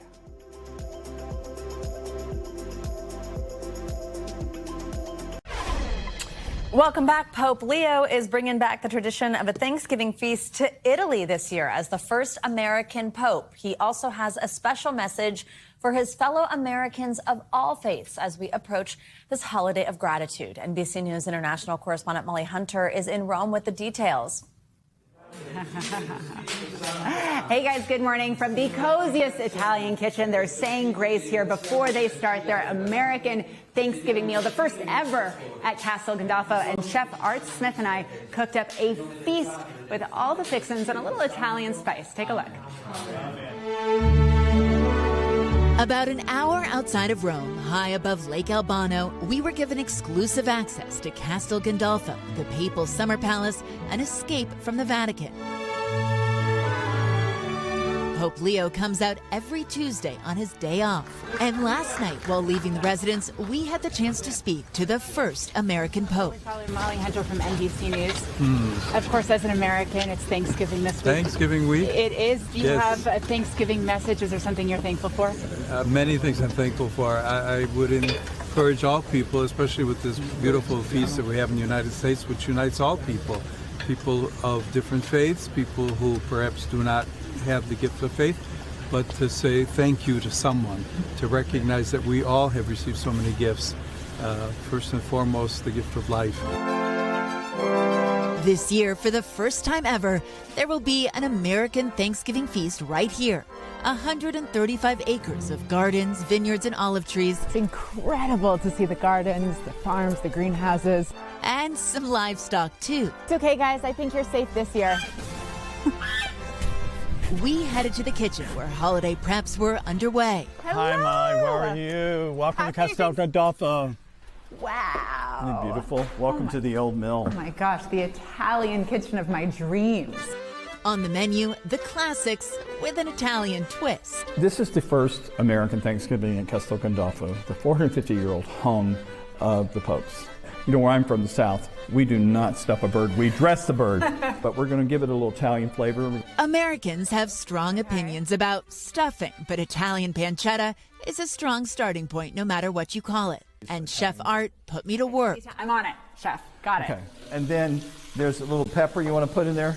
The next thing we're going to do, we're going to add a ciabatta. I call it friendly flavors. Adding a little bit of sweetness. Throw in some apples. To finish it off. Isn't that nice? It's delicious. And of course, no Italian meal is complete without pasta. And this is not your grandmother's mac and cheese. The Italians love to do pasta and mold. It's almost like a pudding mold or a charlotte. Right, you're just layering the pasta in there. Exactly. You could add a little more cheese. Voila. Wow. And then on to the main event, an Italian bird fit for the occasion. And then we've got the birds of all birds here. I mean, I've never seen a bird, I don't think, as big as this. It's a real Italian bird, but it's made with a lot of love. A lot of American love. Exactly. And a lot of Italian truffle butter. It's Italy without a truffle. Oh my gosh, can you smell that See through the camera? See that's how big that truffle is? A little extra for Thanksgiving. But... For Chef Art, this Thanksgiving is about giving thanks to those taking care of this land. That's what's important, is to show the gratitude and thanks. And he's hoping this is the first of many. You're creating a real tradition here. What do you hope people take from this first Thanksgiving meal? That we're a wonderful country, that we love people with food. I mean, what a feast. They are so lucky. Happy Thanksgiving, Terry. Cheers. Happy Thanksgiving. Thank you. Happy Thanksgiving to you. It is the afternoon in Italy, and I just want to say this is Art's amazing team. This is Chicago restaurateur Phil Stefani. They are opening a restaurant here on the grounds of Castel Gandolfo next year. It will be a do not miss. And I just want to end you guys a little cheers. Raise your glass. Happy Thanksgiving to all of you.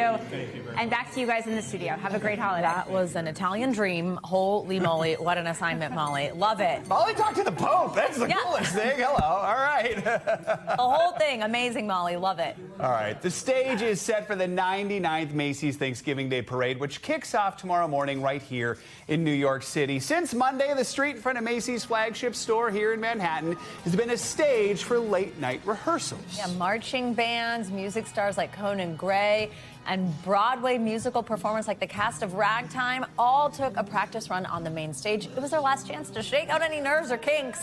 Well, to make sure everything is performance ready for tomorrow morning, of course, you can watch it all live. That's going to start at 8:30 a.m. Eastern on NBC and Peacock. Cannot wait. And finally this hour, teams spend the whole year putting together the festive spectacle. The floats and balloons obviously get a lot of attention, but we want to take you behind the scenes to meet the crew that performs another Herculean task every Thanksgiving.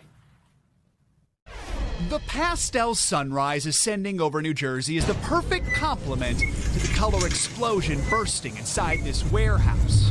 All right, thank you. Where Kimberly Montgomery oversees the nearly 5,000 costumes worn during the Macy's Thanksgiving Day Parade. We've got so many great things to show you. We've got Green Giant costumes. The Green Giant's field of vegetables. From green veggies to green Ninja Turtles and their sidekicks. Every character has a different graffiti. This is Montgomery's working her 26th parade. I love when someone comes around the corner on parade morning and says, I get to wear that?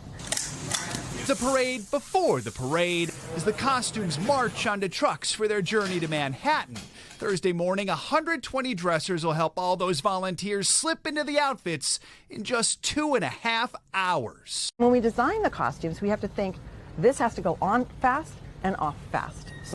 So it goes and it's in, you're in. It's almost like magic. With that, a fashion show seemed in order. At the beginning of the parade, you have the autumnal leaves that march beside Tom Turkey. Don't forget the acorn cap. And of course, the parade ends with a field of Christmas trees helping to clear the way for Santa. A dream come true. And when the parade's over, their job's not done. Laundry. A month and a half of laundry, part of the year-round effort to make sure the parade is tailor-fit for the holidays. And when we talk about a year-round effort, they're already thinking about and designing costumes for next year's parade, which of course will be the 100th parade. That's going to be a huge celebration, just like we're celebrating 100 years of the Rockettes this year. We get 100 years of the parade next year. Our little autumnal star. There we go. And I'm a tree. Cap. And a bowling pin. It's going to do it for this hour of Morning News Now. Happy Thanksgiving. Stay with us. The news continues right now. We thank you for watching. And remember, stay updated on breaking news and top stories on the NBC News app or watch live on our YouTube channel.